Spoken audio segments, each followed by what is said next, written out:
दोस्तों, अगर आप ईशान किशन, अभिषेक शर्मा और हार्दिक पांड्या को सच में खतरनाक बल्लेबाज मानते हैं तो इस वीडियो को लाइक करना बिल्कुल मत भूलिएगा, क्योंकि आज इन दोनों ने मिलकर चेन्नई के एमए चिदंबरम क्रिकेट स्टेडियम में सुपर 8 के निर्णायक मुकाबले में ऐसी तूफानी बल्लेबाजी की जिम्बाब्वे के गेंदबाजों की नींदें उड़ा दी।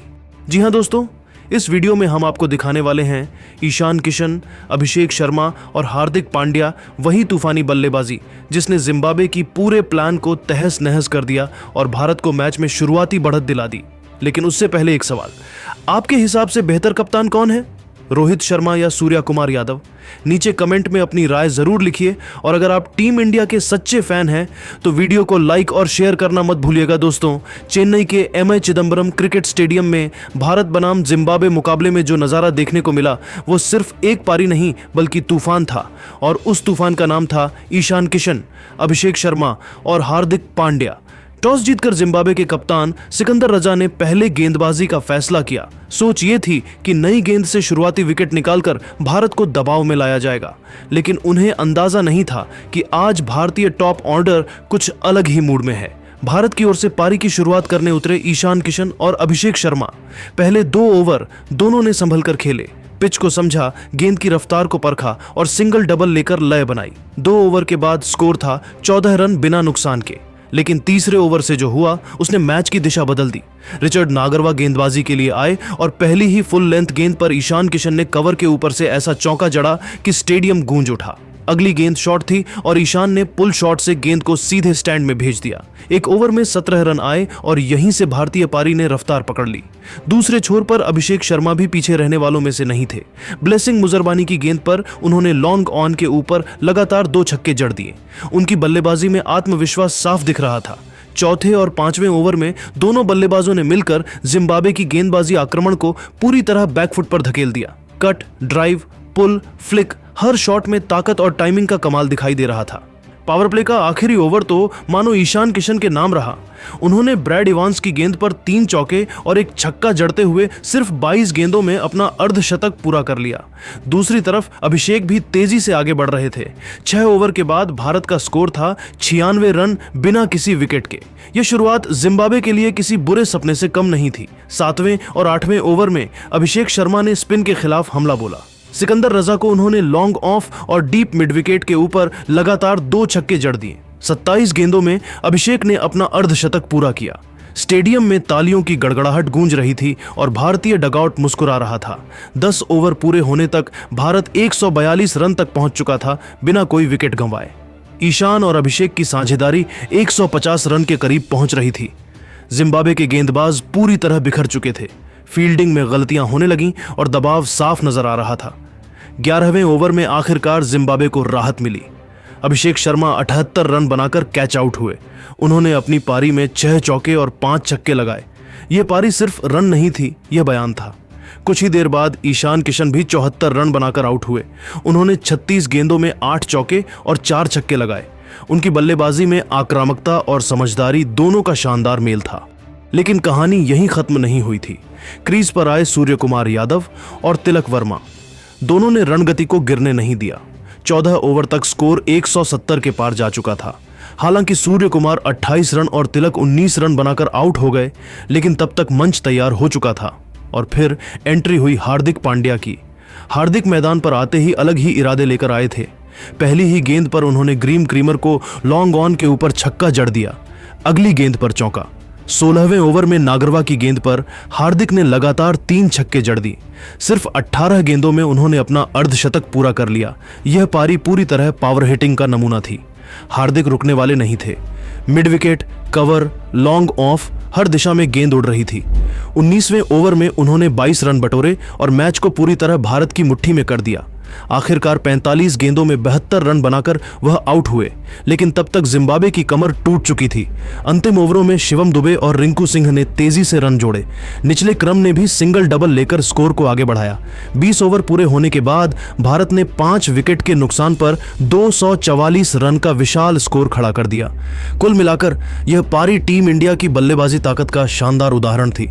245 रनों के विशाल लक्ष्य का पीछा करने उतरी जिम्बाब्वे की टीम पर शुरुआत से ही दबाव साफ नजर आ रहा था।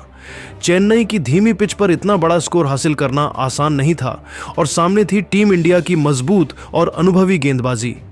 स्टेडियम में मौजूद हजारों भारतीय फैंस लगातार इंडिया इंडिया के नारे लगा रहे थे, जिससे जिम्बाब्वे के बल्लेबाजों पर मानसिक दबाव और बढ़ता जा रहा था।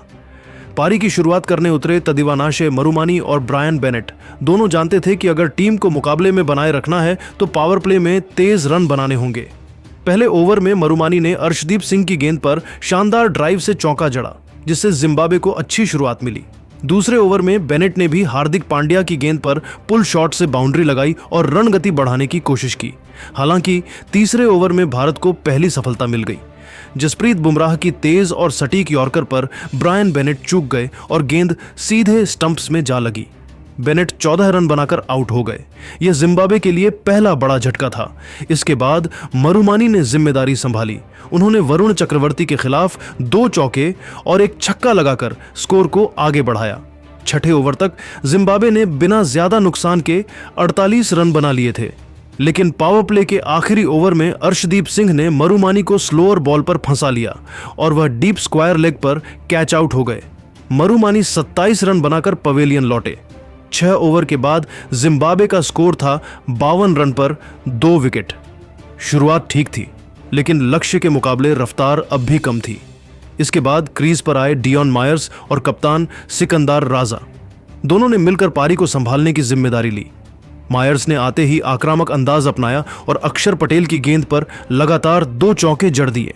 दूसरी ओर रजा ने संयम के साथ खेलते हुए स्ट्राइक रोटेट की और बीच बीच में बाउंड्री लगाते रहे। 8वें से 12वें ओवर के बीच जिम्बाब्वे की बल्लेबाजी सबसे मजबूत नजर आई। दोनों बल्लेबाजों के बीच अच्छी साझेदारी बनती जा रही थी। मायर्स ने वरुण चक्रवर्ती पर लंबा छक्का लगाकर दर्शकों को चौंका दिया, जबकि रजा ने हार्दिक पांड्या की गेंद पर शानदार कवर ड्राइव खेला। 12 ओवर पूरे होने तक जिम्बाब्वे का स्कोर 110 रन पर 2 विकेट हो चुका था। रन रेट थोड़ा बेहतर हुआ था और मैच में हल्की सी वापसी की उम्मीद नजर आने लगी थी। लेकिन 13वें ओवर में भारत ने एक बार फिर मैच पर पकड़ मजबूत कर ली। अक्षर पटेल की गेंद पर मायर्स बड़ा शॉट खेलने के चक्कर में स्टंप आउट हो गए। उन्होंने 35 गेंदों में 44 रन की अहम पारी खेली। यह विकेट जिम्बाब्वे के लिए बहुत बड़ा झटका साबित हुआ। इसके कुछ ही देर बाद कप्तान सिकंदर रजा भी ज्यादा देर टिक नहीं सके। 14वें ओवर में वरुण चक्रवर्ती की गुगली पर वह चकमा खा गए और मिड विकेट पर कैच आउट हो गए। रजा ने 39 रन बनाए। उनके आउट होते ही जिम्बाब्वे की उम्मीदों को बड़ा झटका लगा। उस समय स्कोर था 4 विकेट पर 128 रन। इसके बाद मिडिल ऑर्डर पूरी तरह लड़खड़ा गया। टोनी मुनियोंगा 6 रन बनाकर बुमराह की गेंद पर आउट हो गए, जबकि तशिंगा मुसेकिवा भी दबाव में आकर गलत शॉट खेल बैठे और सिर्फ 9 रन बनाकर पवेलियन लौट गए। लगातार विकेट गिरने से जिम्बाब्वे की रन गति पर ब्रेक लग गया। 16 ओवर के बाद स्कोर 152 रन पर 6 विकेट हो चुका था। अब उन्हें आखिरी 4 ओवरों में 93 रन चाहिए थे, जो लगभग नामुमकिन लग रहा था। इसके बाद ब्रैड इवंस ने अकेले दम पर संघर्ष करने की कोशिश की। उन्होंने आते ही आक्रामक बल्लेबाजी शुरू की और शिवम दुबे के एक ओवर में 2 चौके और एक छक्का जड़ दिए। इवांस ने दर्शकों में थोड़ी देर के लिए रोमांच भर दिया। उन्होंने सिर्फ 16 गेंदों में 31 रन बना दिए। 18वें ओवर में जिम्बाब्वे ने 17 रन बटोरे और मुकाबला थोड़ा दिलचस्प हो गया, लेकिन 19वें ओवर में हार्दिक पांड्या ने शानदार वापसी करते हुए इवांस को स्लोअर बॉल पर कैच करा दिया। इवांस 33 रन बनाकर आउट हुए और जिम्बाब्वे की आखिरी उम्मीद भी टूट गई। अंतिम ओवरों में निचले क्रम के बल्लेबाज ज्यादा देर टिक नहीं सके। अर्शदीप और बुमराह ने सटीक यॉर्कर और धीमी गेंदों से रन बनाना बेहद मुश्किल कर दिया। आखिरी ओवर में 2 विकेट गिरे और जिम्बाब्वे की पूरी टीम 19.4 ओवर में 174 रन पर ऑल आउट हो गई। इस तरह भारत ने यह मुकाबला 70 रनों से अपने नाम कर लिया। कुल मिलाकर जिम्बाब्वे ने बीच के ओवरों में अच्छी लड़ाई जरूर दिखाई, लेकिन लगातार गिरते विकेट, बढ़ते रन रेट और भारतीय गेंदबाजों के दबाव के सामने उनकी पारी ज्यादा देर टिक नहीं सकी। भारत की अनुशासित गेंदबाजी, शानदार फील्डिंग और सही समय पर विकेट लेने की रणनीति ने इस मैच को पूरी तरह एक तरफा बना दिया। तो इस वीडियो में आपने देखा होगा कि हमने बात करी अभिषेक शर्मा, ईशान किशन और हार्दिक पांड्या के तूफान के बारे में। बेसिकली इंडियन क्रिकेट टीम के प्लेयर्स की प्रैक्टिस ही। अब आप अगर इस पूरे वर्ल्ड कप के चार्ट को उठाकर देखो ना, तो आपको इन तीनों में से एक ही खिलाड़ी की एक पारी याद होगी। That was Ishan Kishan 77 run जो उन्होंने बनाए थे पाकिस्तान के अगेंस्ट में। अदर देन दैट मुझे नहीं लगता कि पांड्या ने भी कोई बहुत आइकॉनिक इनिंग इस पूरे वर्ल्ड कप में अब तक खेली है, लेकिन उनका ऑलराउंड प्रदर्शन हम देखते आ रहे हैं। अगर वो बैटिंग में कुछ ज़्यादा खास नहीं करते, वो विकेट्स लेते हैं, विकेट्स में नहीं कर रहे तो थोड़े बहुत वो रन तेज़ी से बना देते हैं। लेकिन एक बंदा है इस लिस्ट में जो अब तक बहुत ही ज़्यादा पिछड़ चुका है, अपने मानो कि पुराने वर्जन को भूल ही चुका है कि वो क्रिकेट कैसे खेला करता था। I am talking about Abhishek Sharma. 3 golden duck है उनके नाम, और जब एक मैच में चले तो 15 रन ही बनाए, which was against south Africa. और साउथ अफ्रीका के अगेंस्ट में गोल्डन डक पे गए थे ईशान किशन। पांड्या ने भी कुछ नहीं खास किया था, 18 रन बनाए थे, बहुत ही स्लो इनिंग थी। बट अब जो अपडेट निकल के आ रही है वो ये बता रही है कि तीनों बंदे प्रैक्टिस में बहुत अच्छा कर रहे हैं, और तीनों ही इनफैक्ट इंडियन क्रिकेट टीम के काफ़ी सारे प्लेयर्स ने अपने उन मिस्टेक्स के कॉर्नर्स को इम्प्रूव किया है जो कहीं ना कहीं उनको नीचे गिरा रहे थे। So that's a good news. क्योंकि तो ये तो थी अभी तक इन तीनों प्लेयर्स की पिछली कहानी। अब बात करते हैं हम आज की। देखो, प्रैक्टिस में अपडेट ये निकल कर आया है कि तीनों ने ज़बरदस्त बैटिंग करी है, और देखा जाए ना यार, इंडियन क्रिकेट टीम अपनी बैटिंग के लिए पहचानी जाती है।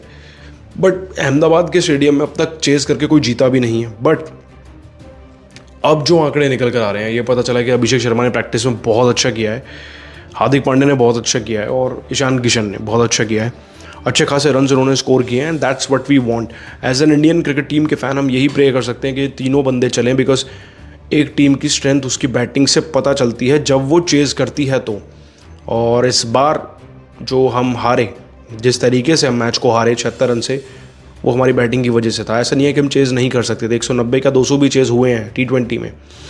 तो इंडियन क्रिकेट टीम के तीनों प्लेयर्स को देख के अच्छा लग रहा है। बाकी कौन कितने रन बनाएगा, ईशान कितने रन बनाएगा, पांड्या और अभिषेक शर्मा भी, आप नीचे कमेंट करके नीचे बताना, और ऐसी अपडेट्स के लिए सब्सक्राइब कर लेना।